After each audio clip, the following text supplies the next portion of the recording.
Hello, my name is Megan O'Russell. And my name is Christopher Russell, and welcome back to Page by Page, Writing the Book in Real Time. This is episode 4, and man, we had a week into a weekend. We'll talk a little bit more about the week later, but for the weekend, we just got back from Florida SuperCon. Yeah. And it was amazing. It was so, I love that event so much. If they had been like, hey, here's signups for next year, I would have been like, yes, done.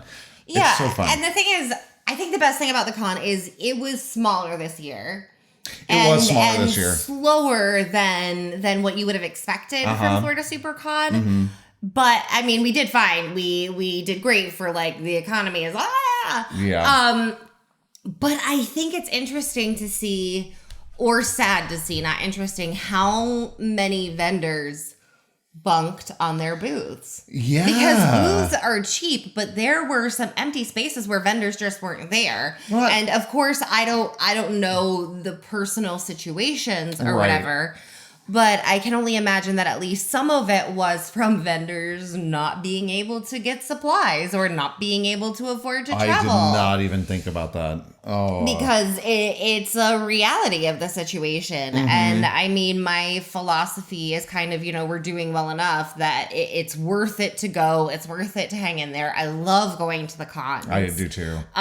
So that's great that we're not in this situation where it's like we're leaking dollars out the asshole to go to cons. Yes. But I think right now it's just kind of one of those stick in there, stay on the con circuit, keep going so that when things do start getting better, we are still a part of that community. And it's hard because I saw a lot of new vendors who haven't been a part of that community and don't know what it's like when everyone's not terrified of the economy. And so I feel like a lot of them are going to sort of fold and go. Yeah, which is sad because there was some really cool stuff. It is. And I feel like a lot of them aren't coming back. But to me, I just want to stick it in there. We're starting well. But I just want to stick it out because again, like we did good. We did really well. We like, did, especially considering for the number of people that were there, we did really well. Mm-hmm. And I feel, you can tell me if we need to cut this, but I feel okay talking about this. Generally speaking, we will make most of our sales with book bundles that we do. This weekend, it was mostly book ones. And it was like, oh, no, that's very interesting. Yeah, and like we still did well, but I was like, they were being a lot more conservative with their dollars, which makes sense. And also, I think a little more conservative with their time, right? So instead of like immediately diving into somebody that they don't know, they are like, you know what, we're going to try you out, which I have absolutely all the faith in the world. If you were watching this Florida SuperCon and you bought our new Florida SuperCon friends, not the actual con. If you were watching this, Reed Pop, no, but any of our friends from Florida SuperCon are watching this, you will absolutely fall in love with these worlds. Oh my God, yeah, absolutely, I have. A million times over. Now I want to talk briefly. Wait, I wanted to say something. Oh, please go ahead. This might be what I was going to ask you to say, but go ahead. Well, no, I was thinking. Did you already drink some of your beer? I absolutely did. Okay, well then we're going to do this first, and then you can go because I refuse. How dare you? Now you would think, oh, Chris and Megan were just in Miami. That's where Funky Buddha Brewery is around that area. That's where MIA Brewery is. They must have picked up some really. Nope, had this delivered from Total Wine today. We didn't even think of it. Okay, Yep. He thought of it and dismissed it. I never thought of it. I thought of it, or and I was like, if I thought of it, I just didn't remember it. Sometimes is, when you've had a pipe to the head of animals. Did that happen to you? Yeah, that I remember. Yeah, all right, that cheers. you remember. All right, cheers. This is Le Fin du Monde, and it kind of fits with What does Le Fin du Monde mean? Le Fin du Monde means the end of the world, and it's from Unibrew, or I don't know if I'm sure I'm completely bastardizing that pronunciation, but it is my favorite, well, one of my favorite breweries. It's in Canada. It's so good. Cheers. Le Fin du Monde. The end of the world. Oh, but what I wanted to say, because I was thinking about it. Good. Comic-Cons, especially 3-day Comic-Cons, wreck my brain and my body. So my brain gets so much sensory overload. I have ridiculous nightmares that drive poor Chris out of the bedroom. I moved out last night to sleep on the couch, and then I hear, "Yeah!" in the bedroom. And I was like, oh no. So I went back and I said, are you okay? And Megan goes, where are all when I went, okay, I'm just going to come back to bed because that clearly didn't work. Yeah, moving to the living room will not spare you from me. No, apparently not.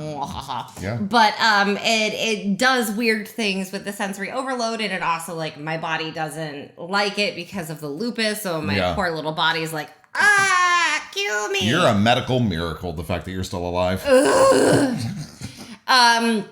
But I was trying to think through, like, why do I love it so much? And part of the reason that I love it is, I mean, yes, I love getting to connect with new readers and new creators and see what else is out there and become fans of new things. But a lot of it is also that I love being around people who really love something. Mm-hmm.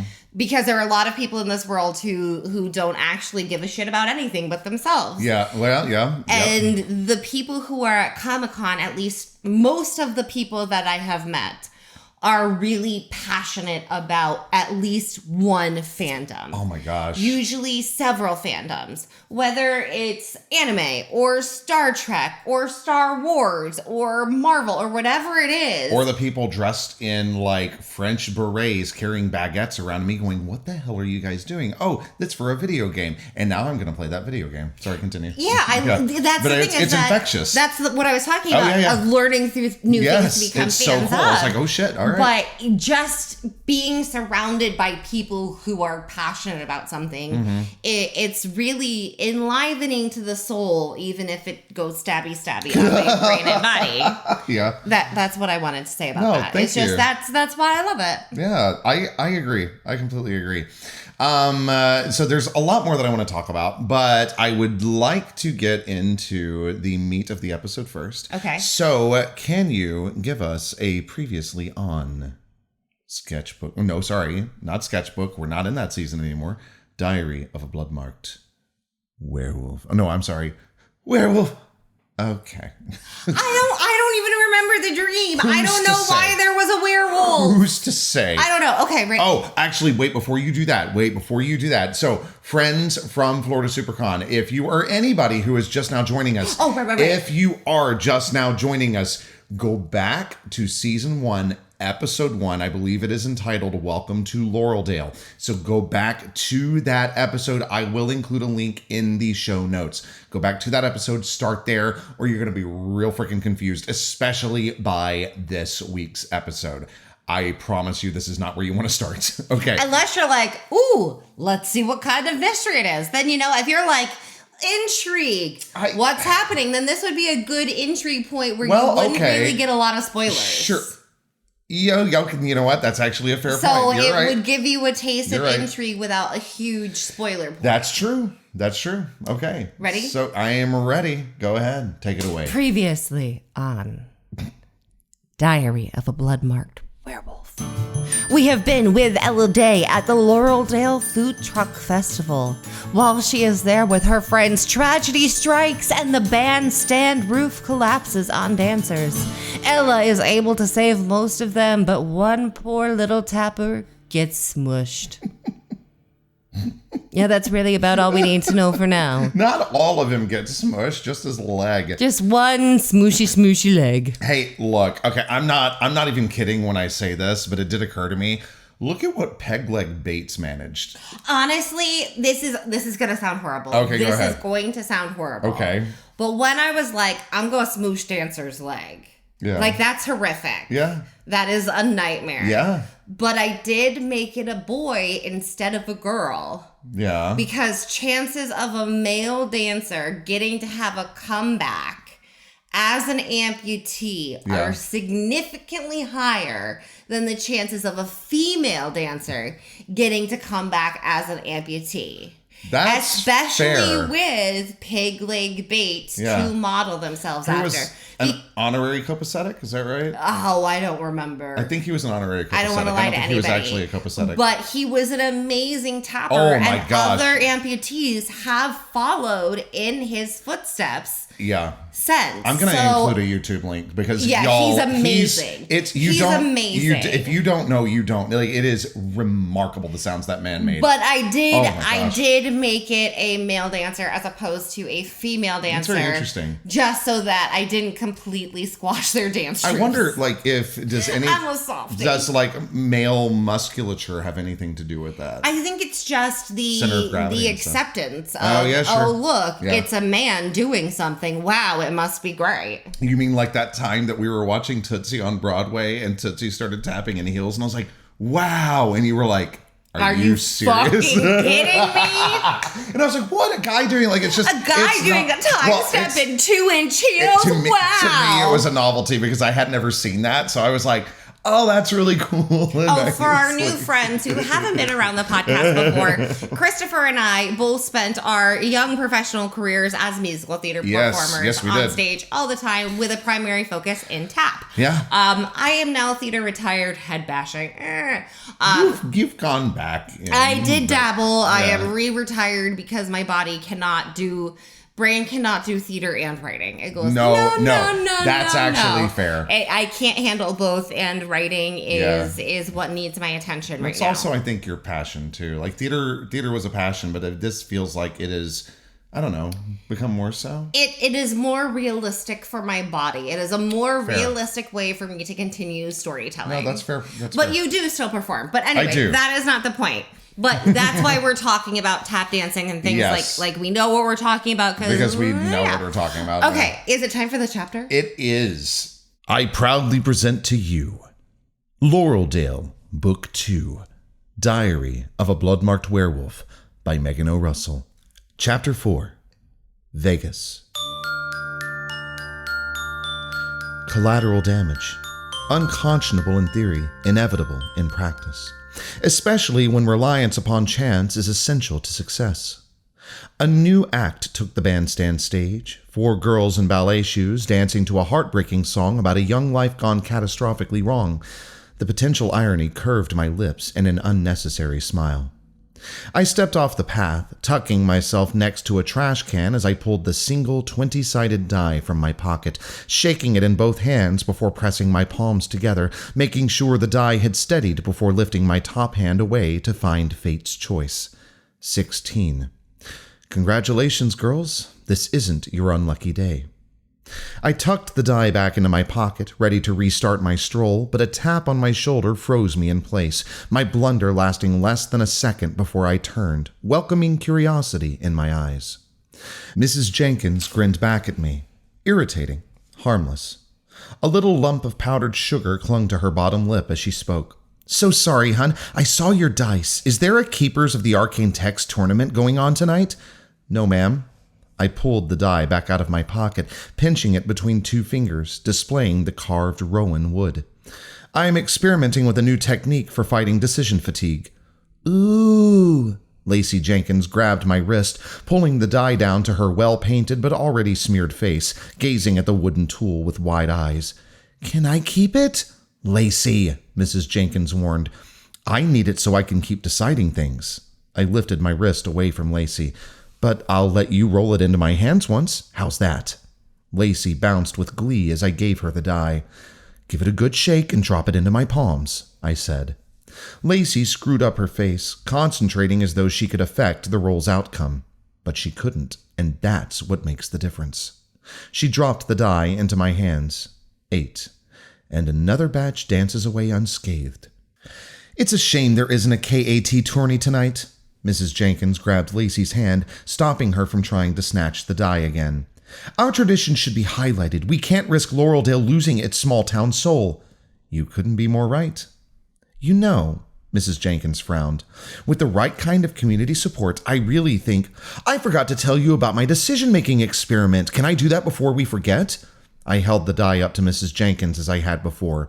I think you'll really enjoy it. The whole process is fun. The first step is assigning all your options a number based on whatever secondary factor you want to consider within the algorithm. Mrs. Jenkins' smile stiffened, her gaze darting side to side like a doomed animal searching for escape. I promise it's easy. I waved my hand, shooing mathematic aversion away. The only complicated bit is the actual calculation, which only takes a few minutes once you're used to the process. Choosing which food truck to order from is a great example. If we look at... Oh no! Mrs. Jenkins' voice pitched up with faux regret. I just remembered I'm supposed to meet Mrs. Barrett. Darn it. I'll have to hear about your algorithm some other time. Sorry, but Mrs. Barrett hates waiting. Right, Lacey? Okay, gotta dash. And Mrs. Jenkins whisked Lacey away, leaving me to carry on with my task. The die already in my hand, I decided to give it one more roll before rejoining the mulling crowd. 1. The die had chosen. Pity, really. I'd have preferred a successful roll later in the evening. My heart rate drifted higher as I stepped back onto the path, aiming for the roped-off VIP volunteers section, switching die for cell phone. I'd already set the random number generator app to choose a number between 200 and 300. A single tap gave me 282. A few more taps on the screen set my countdown. 4 minutes and 42 seconds until one little rune brought the roof of the bandstand crashing down. If the Sybil didn't race to the rescue, the human blood spilled tainted her soul, not mine. And thus ends this week's chapter. I hope that you were as excited as I was to find out that, yes, this is a Watcher chapter, and there's a lot of things I want to discuss. But first, I want to discuss what happened last week. So a lot of times when a man and a woman love each other when two people, period, love each other very much, and they decide to run a business, sometimes the business relationship can kind of overtake the romantic one a little bit, and you start doing things like, hey, we get to see each other again. It must be podcast day. Well, no, the problem was, and I'm gonna throw you under the bus. You go right ahead. That you had started treating podcasts like date night, and that was like it. That was all I got to see you. Yeah. And like a lot of it is because you're working really hard because it is high season in Orlando, so all of your jobs want you way too much. Yeah. Even when you're scheduled for a day off, they desperately call you needing you to come in, and yes, they do. You always go. Yeah. And then you get home and you're tired, and so you play video games, which is fine. Yeah. But the only time I was getting attention at all was during Read Aloud for podcast and podcast. Which isn't okay. No. And then you were big asshole about it.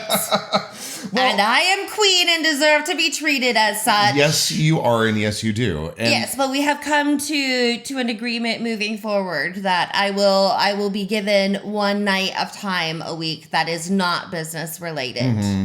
Which, and this is not taking away from not like me being an asshole. A whole night, but at least like most of a night. No, but so like a couple hours. This had been a thing. Like we did have this thing set up where it was like, hey, one night every week we're going to do something together, and then as Megan said, even if it's just like watch a movie together. Yeah, but see, the high season here took over. I started getting a lot of shifts at Orlando. Oh my goodness, at Universal, all over Orlando. But I got shifts at Orlando. How did you manage that? But at Universal, and every other day I'm being scheduled at Titanic, and I love both jobs. It's great, but it does take me away. And it's weird. I'm going to go just on a bit of a side quest here because this is something that we discussed last week, is that this has been a huge shift for us. Megan and I, from the time we left college until we were about 36, 37 years old, we were spending like basically virtually every hour of the day together. And I know that for some couples that doesn't work, but for us, it worked really well. So when we moved to Orlando, that was already a big shift. And this summer has been an even bigger shift. And well, because you never had to really focus on taking time out to specifically pay attention to me. No, because we were always because together. You did. Like, I feel like at the theater, we were apart because I was in one dressing room, you were in another. Yeah, but we were still seeing each other. Yeah. And then we went home at the same time to the same place after having the same schedule for the day. Yeah. So we were both winding down at the same time. So you never really had to take into consideration like, oh, I need to set time aside for this. Correct. Because it had always been built in. Yeah, and it's something that just I kind of became blind to as time was moving on in Orlando. And I'm glad that we had the conversation that we did. But I would love to pick your brain about the way that you're looking at me is worrisome. But about how that affected your writing. Like you said to me at one point the voices are gone, which normally would be concerning. Like, theoretically, we should be calling all the mental health doctors for me and being like, the voices are gone! Huzzah! But no, not those voices. Well, no, I don't have those voices. I think. Okay. I mean, if you have that many voices talking to you to write, like, when do you know? Like... I will let you know. Oh, trust me, I will let you know. When you cross the line from the adorable kind of mental health issues to the kind of mental health issues. Mm-hmm. Yeah. Yeah. But I don't know what I'm talking about. So you were talking about getting back. Sorry, I'll just let you know what just happened. So while Megan was giving this beautiful beginning to what I really, really want to hear, and I want to be shared with you because it was it was very important for me to hear, and I also think that it's a very interesting look into an author's mind and the mind of an author that I respect very much, and not just because you're my wife. But I looked down and realized that I had somehow accidentally started recording over the file, but everything is fine now. So getting back to where we were, what you were saying before I had a momentary freak out because I thought I had lost stuff, was about... Worthy freak out.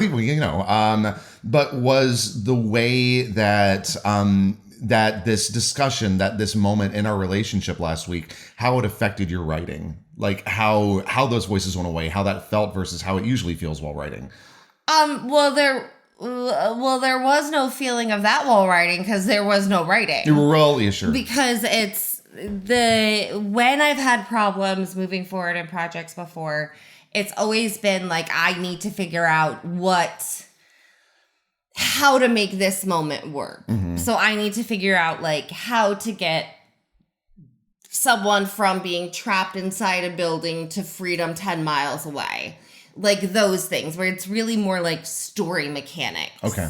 That I'm stuck on. And usually it's something like going for a really long hike, which is actually pretty meditative. Meditative, yeah. Meditative. I think it's meditative.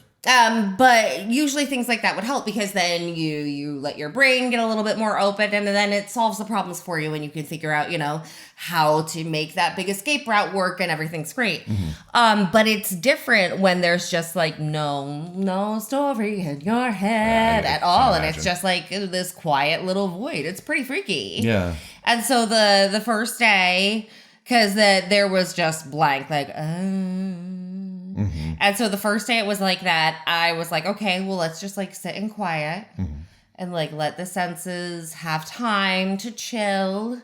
And that didn't help. And so the second day I was like, okay, well, let's absorb art from some artists that I really respect. So I was listening to some audiobooks from authors that I really like and watching some shows where I really respect their storytelling just to like see like, isn't this art fun? You should do this, shouldn't you?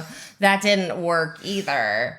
And I kind of had to sit with it for a while to be like, okay, well, this can't continue. So like, what the fuck is happening? And I had deep and profound thoughts. So, in my little world, like how Megan's little spirit feels love is, to me, when you love someone, it's almost like the glowy bubble of your being is being pushed towards them with this pride and protection is really what it is. It's this wonderful pride and protection is love. And in a weird way, and this is going to sound funny because I don't like saying that I'm good at things because it just makes me feel uncomfortable. But this comes with a backhanded compliment to the rest of my acting career, so it's fine. But for a lot of my time on stage, what everyone said I was best at was playing a mother, which is hilarious. Yes. Because I have never truly desired children. I am a cat mom through and through. I mean, like, I love my nephews, but no, I am a cat mom. They will tell you that their cousins are cats. They will. Like, they have said this of their own free will with no coaching from anyone. My cousins are cats. So, like, they know where they're at in life. But to me, and the way that this is a backhanded compliment is it's really funny when you train for years as a dancer and you're a tap dancer and that's what you do and that's what you love to do. And then everyone's like, but you play such a good mother. You do, though. When they're like, oh, no, we don't need you to dance with everyone. Can you just come here and stand over here and be the mother? Oh, wow, you were so good in that scene as the mother. Never mention the fact that you were like flying around doing splits. That doesn't matter. The 2 lines you had as a mother was a real. It's fine. Anyway, I'm only slightly bitter. But the point is that to me, that playing a mother is just pushing that pride and protection out in acting. And that's really how on stage, to me, that portraying any sort of love and devotion, whether it's maternal or not, that is what it is. You're pushing that pride, that love towards your fellow performers. Okay. And in my head, it's that same sort of glowy bubble weirdness that is the ether where the characters live. I write their stories because I am proud of them and I want to protect them. And part of that protection is making sure that I write down their stories so that they don't get lost. I want to tell their stories because I think that their stories should be told. And that's why I do it. Yeah. From the first book of mine that was ever published, The Tethering, that's always been it. I had this picture in my head of this little boy in a window waiting for someone to come back to him. And I wanted to know who he was waiting for. And I needed to figure that out for him. And so I wrote the whole freaking book, was a whole series. And look how that shit spiraled. So it was that devotion to the characters and that glowy bubble of I want to take care of you and make sure you are heard by the world that makes writing happen. But when the person who is sort of the core of my little glowy bubble being becomes booty hole. Yes. then the glowy bubble kind of retracts. It snaps back in. So there is no glowy bubble.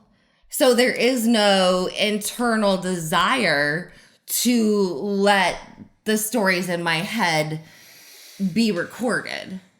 Okay. There is no need to make sure that the characters' voices are heard. Like, that's gone. Glowy bubble of love has snapped back in. Yeah. There's nothing left. 'Tis all void. So it's weird how it's like the way my brain interprets love is the same as a portrayal of love is the same part of my being that encapsulates writing. Which I think is very, like, it probably says some really fucked up shit about me psychologically. But the fact is that when my little love bubble got popped, there was no writing. It was just gone. Man. Which, I mean, is a little terrifying because that gives you a lot of power. But that's also... That's you're stuck with me and you're stuck being really nice to me because I haven't finished the Ilbrea series yet. I know. And if you pop my love bubble permanently, you're never going to find out what happens to them. Well, don't worry. That's not happening. Can you imagine? No. The entire Ilbrea fandom comes after you with pitchforks. No. What did you do to her? Oh, I know what would happen. The honest truth of it is, and thank you guys. And I feel like I'm being mean to you. You're not being mean to me. And that's what I was going to say is that like well, no, actually that's not what I was going to say, but to our listeners, it's like I think that this is an important glimpse into this world, and it also. It really explains a lot about your writing. So while I was listening to you, because this is not something that you had really talked to me about before. This is the first time that I'm hearing this. Is that well, I sat in silence for a long time last week with no love bubble. Sure, but it's is that it makes a lot of sense the way that you say that affects your writing. And it makes a lot of sense what you say about telling these stories.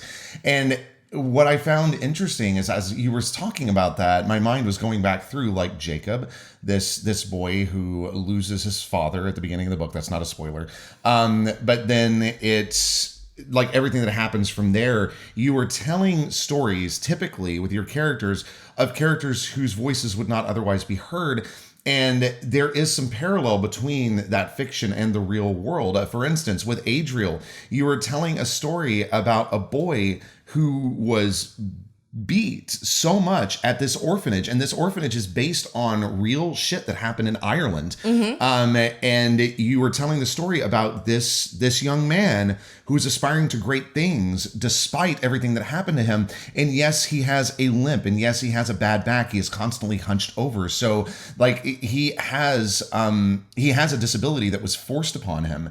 And you made him a protagonist. How often do those voices get to be heard? And it's remarkable. And I don't know, like, I'll give a for instance with Girl of Glass. I kind of messed with your mind a little bit when I said, hey, do you think you're writing so much about like vampires and like the sun hurting people in this real world, even as humans, because of your lupus? And you went, oh. And so I do think that because the sun is the enemy. But writing from that, it's the same reason that I know I've like gotten called out in reviews for it too.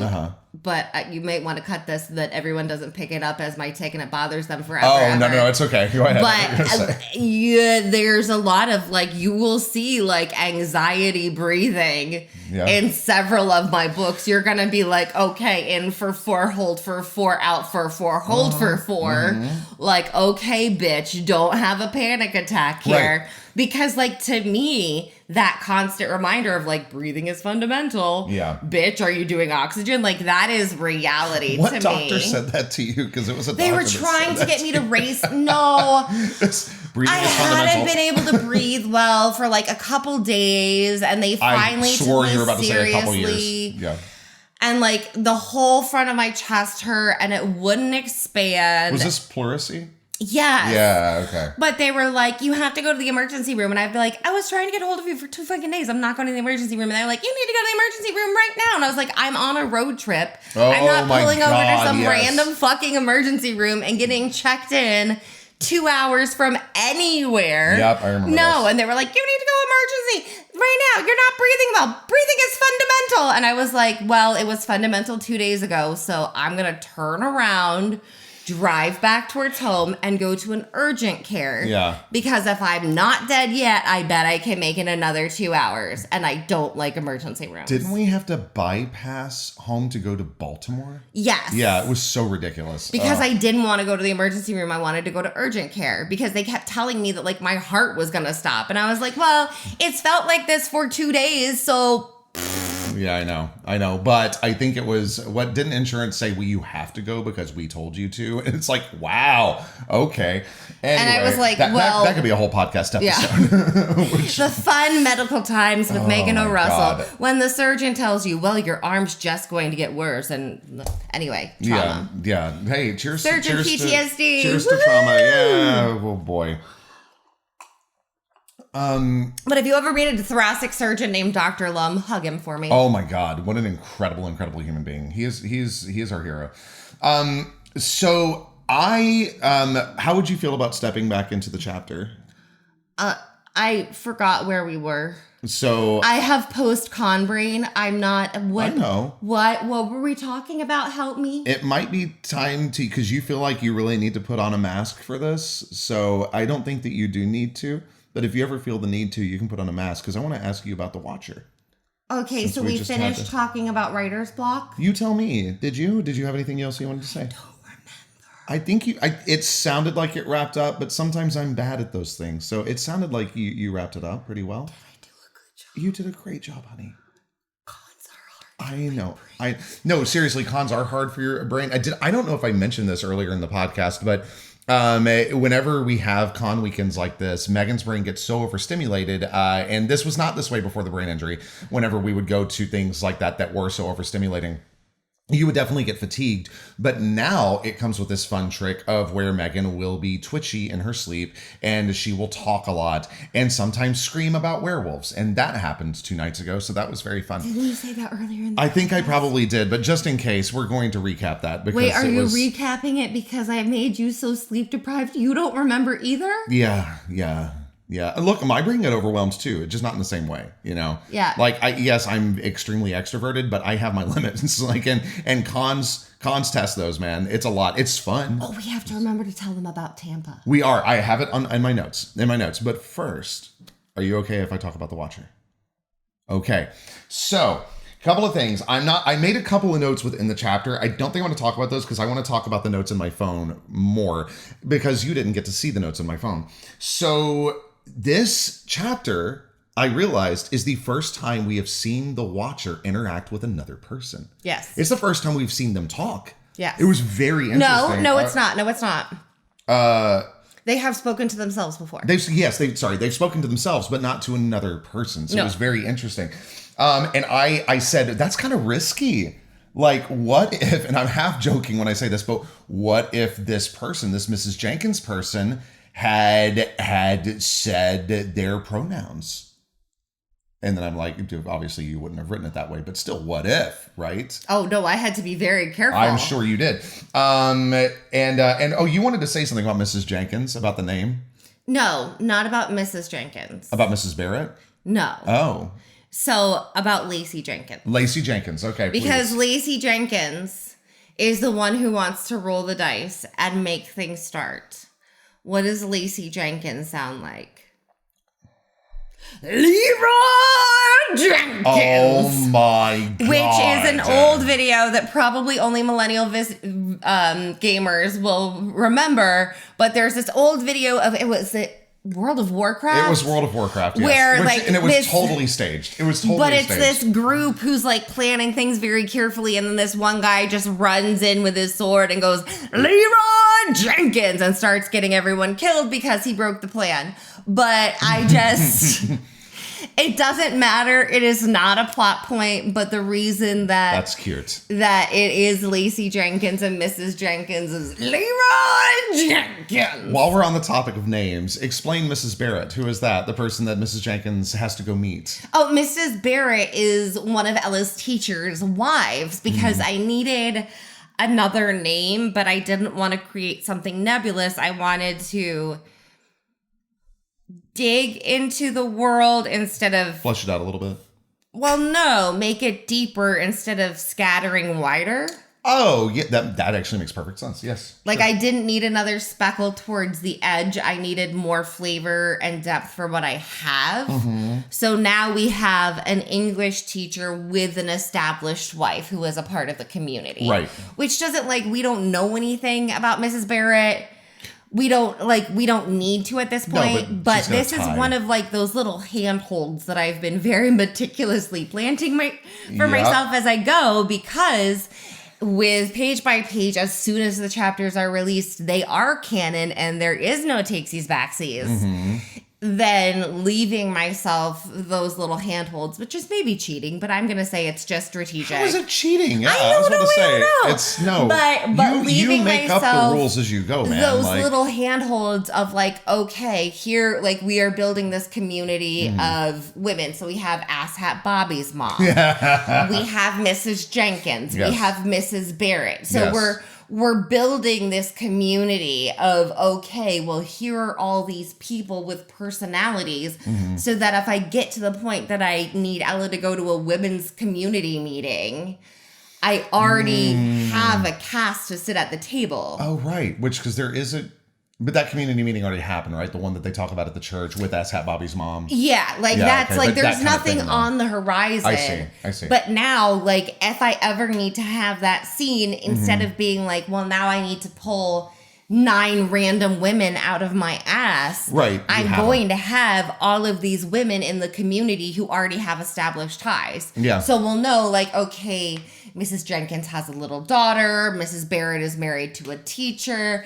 Asshat Bobby's mom is super controlling about the park. So that I already have all of these people with little connections so that I have handholds and I don't have to panic when I have that scene. Yes. I already have butts at that table. I may never use those butts. Mrs. Jenkins may never appear again. Mrs. Barrett may never appear again. Right, but you have them. But I have them. Yes. And I haven't put so much time into them that I'm like, well, I've wasted the reader's time learning about these people. Right. But instead of saying like, oh, I'm going to go meet Mrs. Smith and throwing it away. Yeah. I built myself a mini person for later. Also, Lacey Smith isn't half as funny. No. Well, no, it would be Mrs. Barrett. Yeah. I see. But Lacey Jenkins. But that's why I've been doing that. And even with things like Asshat Bobby's mom.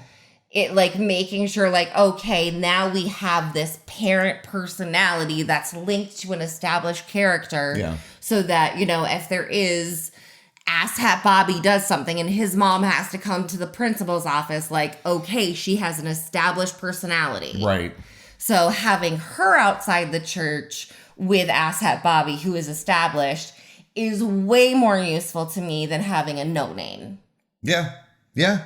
So those are like the kinds of things that I have been planting myself as I go that I wouldn't necessarily be so meticulous about if I could finish writing book one and go back, because then I could be like, okay, well, Asshat Bobby's mom should be okay. I can relink this here. Yeah. But I kind of have to build in connections even when I'm not seeing them as fully useful, just to make sure. No, it makes sense. That makes sense. Real quick before I get back into my questions, will you tell us what song it is that the girls are dancing to that is this heartbreaking song about lost youth, or what is it, wasted youth or something? It's, Vegas. Young life gone catastrophically wrong. That's it. Vegas by Shabuzi. This made me laugh. And that is, it ties into the title of the chapter. It's great. Because it's all chance. It's all random. Before we get back into this chapter specifically, I was looking back through the other Watcher chapters, and I realized that there's some parallels that I really enjoyed, not the least of which is the language. The language that is used in the Watcher chapters heightens to the reader the Watcher's intelligence, but that could also show a certain narcissism about what the Watcher thinks of themselves. Do you know what I mean? So it's an interesting thing, and I'm not expecting you to answer which it is, but I was like, also, I don't know if you knew this, but this parallels when the Watcher is first introduced in Sketchbook. The Watcher is introduced at the end of chapter 3 in Sketchbook. We just passed chapter 3. This is chapter 4. So it's the exact same point. Yes, I most definitely did plan that one. Yeah, I figured you didn't, but I was like, oh, that's really interesting. So it was very fortuitous that this was what we went into, right, this week. Maybe it's just like it takes me 3 chapters to do a setup. I don't know. I mean, look. To like get to the end of the first punchline. Yeah. Maybe that's it. Hey, as the bard said. Because this is like where it felt right. It does. And as the bard said, 3 is a magic number. Oh, yes, it is. It's a magic number. 3, 6, 9, 12, 15, 18, 21, 24, 27, 30. Now do it backwards. I'm kidding. Don't do that. But I think that maybe that has something to do with my writing pattern. And I'd like to be like, I'm so fucking clever, but no. Okay. All right. But it's still, I thought it was very interesting. So getting back to the chapter at hand, the Watcher has evolved, possibly killing children. Like, and the fact that, so like, there's just no conscience about the Watcher that we see in this chapter. It's like, and I don't know if they're trying to make, she's putting on the mask. This mask brought to you by Goblin Town Games. Specifically, what is it? Hardest driving game, I think is what it's called. Really hard driving game. Really hard driving game. Thank you. Wow, nicely. Oh my God, that is terrifying. Oh, okay. So, quick caveat about that. I know we are not sponsored by Really Hard Driving Game, but it was super fun. We got to play it at Florida SuperCon. I played it all 3 days. I finally won in my group of 4. And when you win, that means you get to go and try to get to the 4th checkpoint within 4 minutes. And if you do that, then you win a PS5 Pro. I would never have gotten there, but I got to the truck right after a young kid had won the second PS5 Pro, and they went, well, there's nothing left to win. Do you still want to play? I was like, yes, I do. And they went, how'd you do? I said, I didn't even get to the first checkpoint. Are you kidding me? Anyway. So I played the really hard driving game I said, Megan, you need to go play it. Because you're mean to me. No. But I love you. A little bit. But, for the people who don't see the video, I have a really heinous goblin mask on my head right now. It's an amazing great. goblin mask. But I am not great at video games, and he made me go play it, and it was really hard. And there was this small child taking pity on me and helping me. You had 5 minutes, and I only made it past the first curve in the entire path twice. And this little kid was like, no, press this button. And the lady who was running it was like, she can do it on her own. Back off, bud. And I was like, no, I need him. But it was a really great game. But yeah. It's super fun. Getting my ass saved by a little 8-year-old child. Yeah. If there are any gamers out there, and I don't know if it's still this way, but it was for the con. So I'm assuming they haven't taken it down yet, but maybe they have. It is on early access on Steam for like $5. And if I had Steam, I'd get it. It's fun. It's super fun. And I won a goblin mask for losing epically. Okay, back to questions. Okay, back to questions. So what I was saying was that the Watcher has evolved, possibly killing kids. The Watcher has no conscience. Or they're masking this conscience by being like, no, it's a roll of the die. And I'm like, dude, that's real shitty. The fact when the Watcher lets Lacey Jenkins roll for them, I was like, are you shitting me? That is so fucked, because they took the results of that roll as canon. I was like, that is so fucked up. Wait, why is that fucked up? Because the Watcher was letting a little girl, who, by the way, brilliant way of explaining how young the girl is by being like face paint that's already smudged. So it's not just they're young enough to want to get their face painted, because that could be any of us, right? But that they're young enough to have gotten their face painted and they've already smudged it because they're not paying attention. That places her at most at 7, 8 years old, I'm guessing. Yeah.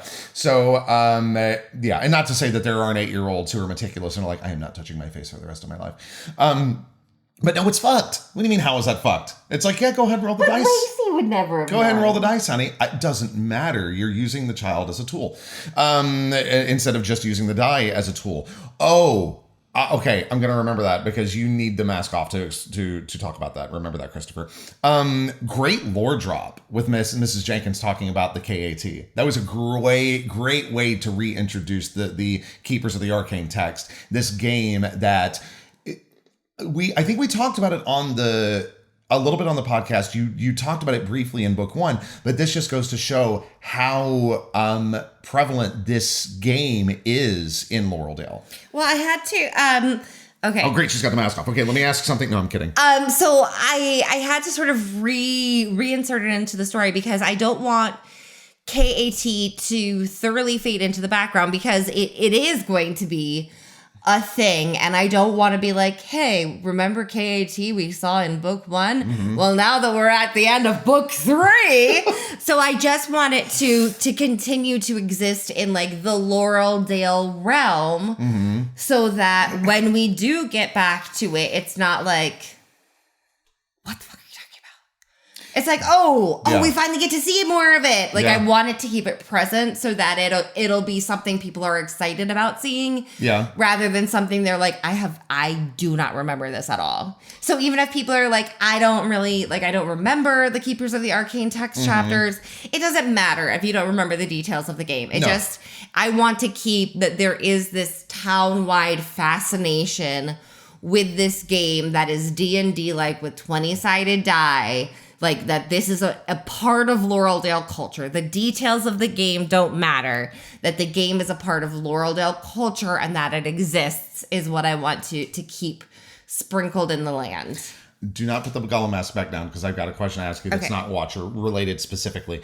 But just real quick, as a reminder, not that we need it, but I think this is cool. A cool little reminder for those of you who do not remember the chapter about the game, is that in the game, they are playing as Etherian races, like Banshees. So it's just like, So it's very interesting, and I'm very excited. I don't know when this is going to come into play, but I'm excited to see it. Even if I have to wait for another book, that's fine. The Rowanwood. Mm-hmm. So explain that, because you told me about that, because I went, what the hell is Rowan? What is that? And you were like, it's a type of tree. And I went, what? Rowan trees and Rowan wood are associated with, in a couple different cultures, protection, especially warding off supernatural forces and supernatural interference. So Rowan would die. And again, this isn't like this really matters in the lore of the world in the moment, but it's one of those things where I want to be building myself in these mini handholds so that I have this world lore that using Rowan wood is going to keep the supernatural a little bit further away from that die. Yeah. Which is going to keep Ella's seeing what's coming a little bit further away. Meaning that Ella will not be able to see the Watcher rolling the die. Not the Watcher rolling the die, the outcome of the die, to know like what the fuck is going to happen, because that trigger, it's random. Yeah, yeah. It's all too random. So just like With Ella, yeah. Ella doesn't have feet. This is weird, but Ella doesn't can't walk. She doesn't have feet in the future because all of those details around her aren't that well decided yet.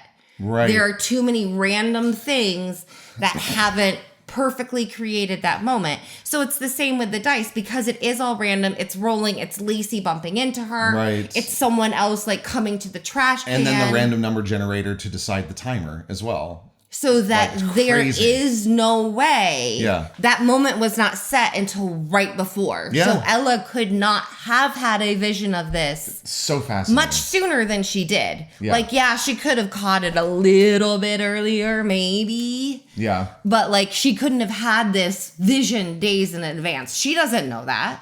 Right, yeah. But it was very specifically, she could not, like, this was meant to be happening in real time, watching it go down in this moment. Which begs the question, how the hell, maybe take a drink and then put your mask back down. How the hell, I'm trying to be respectful of your wishes, but how the hell does the Watcher know so much about Sybils? And it's like, what the fuck is going on? Very excited to find that out. Going to the VIP area afterwards, highly suspect. It's like, whoa, hold on. The only people we've seen in there is the one girl with resting bitch face, right? Who is mining the rope. Uh-huh. Yeah, and then the gang. Like, so we've seen the friends and we've seen her. Who the fuck is going in there? Like, and I'm like, whoa. And it has to be around when the friends are in there, because it happens so quickly after. 4 minutes and 42 seconds?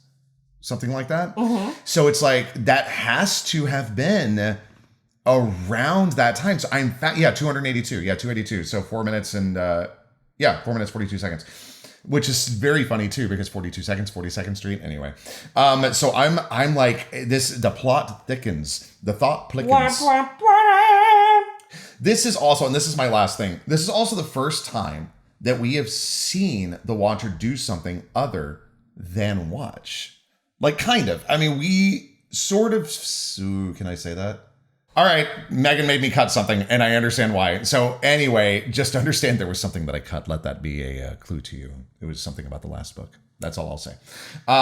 So you can take the mask back off. That's all I have. I need a moment. You need a moment. You keep talking. So something I'm working else, on getting my face back in order. So something that happened right before we recorded too is we found... Megan, what happened with Tampa Bay Comic-Con? What happened? Explain why it's potentially problematic that you were like, you know what, just let your schedule go to Universal and Titanic, and then like if you can join me at Tampa Bay, great. Thinking, I probably only have like a panel. What happened, Megan Elizabeth? So I... This is next weekend, by the way, August 1st through the 3rd. So I haven't really talked about going to Tampa Bay Comic-Con because I didn't know if I was really going. I don't have a table. Usually when I go to Comic-Cons, I have a table in Artist Alley. Uh-huh. Whether or not I have a panel, like there's a place, I'm going to be there, you're going to be able to find me. Yep. I haven't talked about being in Tampa Bay because I thought I was going to have like one panel, and I didn't want to say when I was going to be there because what if I was only there on Friday and someone got a ticket because they wanted to come see me. but they got a Saturday ticket and I wasn't going to be there. Like, I didn't want to do that not knowing what my schedule was, because I didn't want to make people mad if they couldn't get to me. Yes. And I also, I've never really, guesting at Comic-Cons that I am not selling at. Oh, yeah. Is a very new thing to me. Yeah. Have you ever done that? No. Yeah. No. Yeah. And so I thought that I would be really lucky to get one panel. Which is fair. That's a fair assumption. Because I didn't think they'd want me. And so I submitted my world building panel. Mm-hmm. And I submitted my Abandoning the Zon panel. Uh-huh. And then I got sent a list of panels and it was like, hey, let me know what you're interested in. And I was like, ooh. And so I put little checkity check marks near all the ones I was interested in, thinking, well, nobody knows me and I'm not very cool, so maybe I'll get picked for one. Nobody knows me. Wow. And that may have been a mistake. Uh-huh. Because I am doing both the world building and the Abandoning Amazon. And when you say doing, you're running them, yeah. I am running both of those sessions. Uh-huh. And I'm on 8 other panels. How many other panels? 8. 8 panels. Okay. That's 10 because I thought that nobody would like me, so I said, I was like, yeah, I want to do this. I want to do this. Please. So doesn't that mean that you're appearing in 10 hours worth of presentations over the span of 3 days? Uh-huh. And Tampa is what, 2.5 hours away from us, which makes that a 4 to 5 hour drive every day. Uh-huh. So that turns into a... No, don't do the math. Don't do the math. Shh, okay. All right. I'm going to stop. You're so pretty when you're quiet. That's so untrue, but you're very sweet. No, you're gorgeous all the time. Stop. Yeah, but I really thought that no one was going to want me because I'm not cool, but I was wrong. And this is imposter syndrome in a nutshell. But now I might make friends, and and I'm really excited. Here's the thing: I didn't sign up for panels that I wasn't interested in. I just have a lot of interests, because a lot of it's just Florida things too. No, we can't. Oh, I'm sorry. Okay. Noted. Yeah, I can talk about mine, but I don't know what other people are doing for release. Gotcha. But a lot of it is not necessarily completely focused on authordom. Some of it's fandom, and all of it's stuff that I'm really interested in. Or as an author, I feel like I have some experience in and something to share. Yeah. I just I didn't think I'd get picked. Well, you did. I got picked. You're popular. I think maybe this goes back to the dodgeball team where no one fucking wanted me. Oh, interesting. Childhood and how it affects us in adulthood. Dodgeball trauma is so real. Okay, what else? Real. I know that's all I have. That is all I have. Was there any other news that has come up recently for you that you want to share with your listeners? Oh, yes, my DragonCon peeps. It is officially official. Oh my gosh, yes. I will be I will be having a table at the Fantasy Gather Friday night of DragonCon. Man, I'm stoked about that. It's going to be amazing. There's going to be, 2 bartenders? We're supposed to have 2 bartenders. I don't know if it's confirmed that we're having 2, but there's going to be bar, there's going to be books. We're going to have a great time. So I'm really excited about it. 2 of my favorite things, bar and books. I know, but I'm really excited about that one too. So if you're going to be around for DragonCon, please do add the Fantasy Gather Friday night to your schedule. And if you have any recommendations for first timers, let us know. And I'm going to have little what are they called? Ribbons. Yeah, badge ribbons. Badge ribbons, yeah. Yeah, I'm going to have Laureldale badge ribbons. Ones? Yeah. I'm bringing Laureldale badge ribbons, so find me for that super too. Cute. So yeah, that's all that I have. Do you want to tell people where they can find us? You can find us on Facebook, TikTok, Instagram. Also, Page by Page is on Substack. Megan's writing, my writing corner is also moved to Substack now, so we can build a little bit more of a community around it. It is just starting up. It is very new, but we are already having a lot of fun. So come join us on Substack.